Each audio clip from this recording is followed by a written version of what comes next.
who killed Charlie Kirk, and what is the deal with his connection to Israel? Well, we were going to break that on our own show because we hired a private investigator, Okay, Yeah. good. and we've. It's a good question. At one time, Keaton's more the resident conspiracy theorist Yeah. around Due Dissidence. As time has gone on, I've seen too much, man. Like, I don't think Butler was what it was presented as. I think it's very obvious they're not even doing a good job with this one of presenting it as what they're claiming that it is. We got to interview the author of Chaos a while back, and it's about the Manson murders, but he got into it really on the level of the possibility that the Manson family was a CIA experiment. One of the most chilling things in the book is one of the informants is asked, so was the Manson family a CIA experiment gone wrong? And he said, no, it was actually a CIA experiment gone right. And he makes a pretty good case for the idea that they were experimenting with different drug cocktails on the hippie culture to see if they could create killers, like it was part of their MK Ultra kind of just mind control experiments. And something that you hear in the official story is, yeah, that happened, but it was crazy. We didn't actually succeed in that. It was cuckoo pants. He actually found the records. I think his name was Gottlieb, the person who was really in charge of the mind control program. He dug this stuff up. It was like in forgotten files. He actually had notes that he had succeeded, that the experiments had been successful, that they had been able to successfully implant and erase memories. There were a lot of strange things that happened on army bases where he was stationed as a resident psychologist, psychiatrist. So if you take that reporting, which is pretty solid, and when we interviewed him, it was clear he was serious. He took his responsibilities seriously. He would not offer conclusions that he couldn't back up Right. with the receipts. So he wasn't just an irresponsible person spewing these things. So if you take his reporting Do you think as Charlie Manson killed Charlie Kirk? I Just kidding. well, no, no. It's actually Charles Manson had, like, 53 kids with those women. It was probably one of Manson's kids. No, I think those MK Ultra experiments were successful, partly based on that reporting.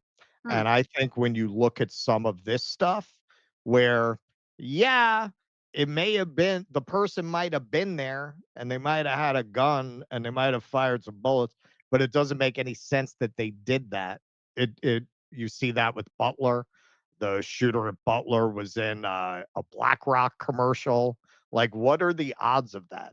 And then you look at this, you have George Zinn there, who was also a 9/11 witness, and we haven't had time to dig into it, but apparently he was arrested today for having PDF files on his computer, so to speak.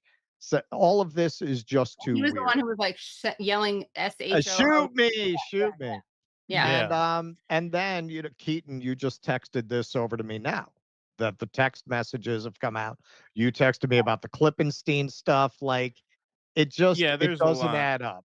So the Yeah. text message is the latest thing that's breaking, where apparently the FBI released transcripts of text messages between the alleged shooter and his trans lover, if you will.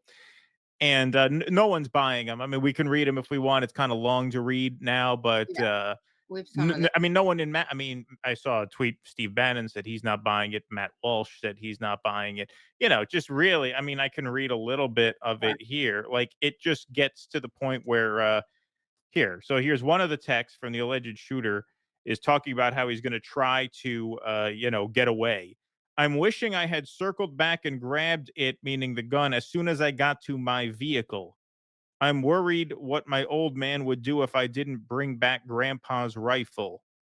I don't know if it had a serial number, but it wouldn't trace to me.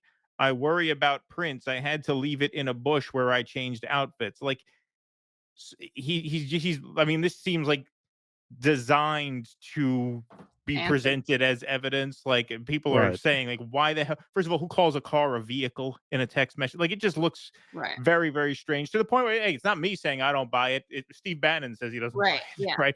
Matt Walsh says he doesn't. So look, I mean, it just gets weirder and weirder. And circumstantially, Max Blumenthal wrote 2 really terrific articles over this past week about Charlie's falling out with a lot of very Right. influential pro-Israel people, including potentially Netanyahu himself, who apparently invited him to Jerusalem, and Kirk turned him down. That was just a couple of weeks ago.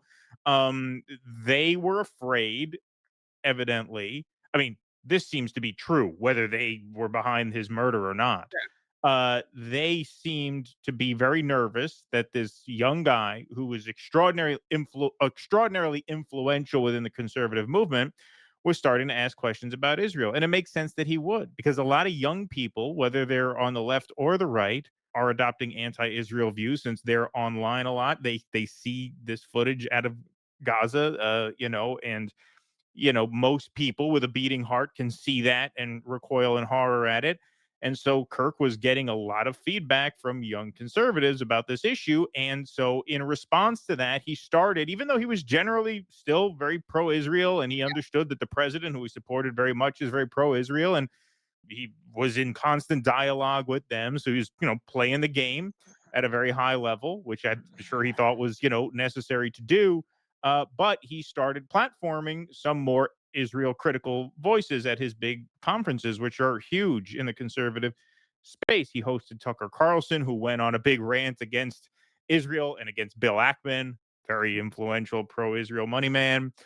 He hosted a debate. He moderated a debate between some Zionist whose name I forget and Dave Smith, who's been very critical of Israel. And this was really pissing off a lot of donors to Turning Points, potential donors to Turning Points, or people who just, were so in that network connected to the upper echelons of the conservative movement, where Kirk had a ton of influence. This is the other thing that people have to understand about Charlie Kirk, because, when you're on Twitter a lot of these MAGA influencer personalities kind of blend into each other. All right, you got MAGA voice, you got N wokeness, you got Gunther Eagleman, you got Benny Johnson, you got Jack Posobiec, right? Kirk swam in those circles, but he was much bigger than all of them. Charlie Kirk had a legitimate ground game built out and a very formidable political machine built out. He had chapters of his Turning Point USA at 3,500 campuses around the country. So he's a 31-year-old guy. He wants to run for president someday. He already has a ground game built out. All of those Turning Point chapters become campaign machines. So this was a guy who, you really can't overstate the likelihood that he was the future of the conservative movement. And young people had his ear, and he was starting to platform anti-Israel voices. He was starting to ask questions himself. The last interview he ever did was with Ben Shapiro, where he asked Ben Shapiro, the media lied to us about COVID and this and that. Right. Do you think they're lying to us about Israel too? We've pushed back against the media on COVID, on lockdowns, on Ukraine, on the border, so like maybe we should also ask a question: is the media totally presenting the truth when it comes to Israel? Just a question, that maybe we shouldn't Look at those eyebrows. Look at him go. Yeah. Oh yeah. believe everything the media says, because I know Probably I've hide been cameras in those conditioned to eyebrows. ask a lot more critical questions over the last couple of years. Well, So that's Ben, right. some people would accuse Israel of wanting to ethnically cleanse. Some people in the Israeli government are saying, again, it's all over the place, right? You have opinions all over. In your opinion, what would a good outcome 5 years from now be, and how does one respond to the claims of ethnic cleansing? Yeah, given the very strange circumstances surrounding his death, and now just the kind of crazy quote unquote evidence that we're supposed to take seriously, yeah, it raises a lot more questions than it answers. But I'll end on this, because this is a point that we touched on our show today. Whether or not Israel is behind this horrible crime, this murder, it's still worth looking into Kirk's falling out with Right. these Zionists, because one thing that will be revealed, I believe, the deeper we look into this, is whether they were behind his killing or not.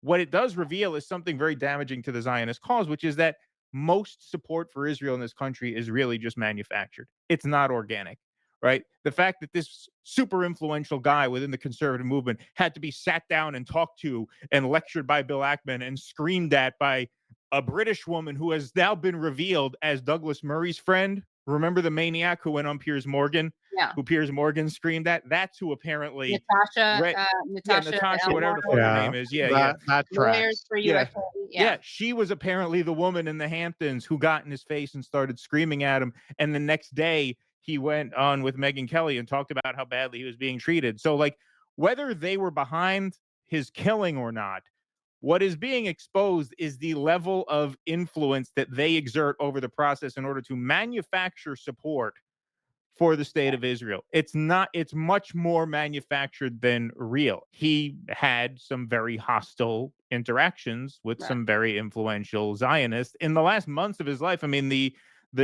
one with Ackman was early August. Jesus Christ. And then Netanyahu apparently invited him to Jerusalem 2 weeks ago. So, like, this all happened in the run-up to his assassination. It looks really bad. It really does. And whether or not they're guilty, what this will expose is that the young right-wingers are not as pro-Israel as they may seem, absent all of this outside influence and pressure and money, and perhaps even threats, honestly.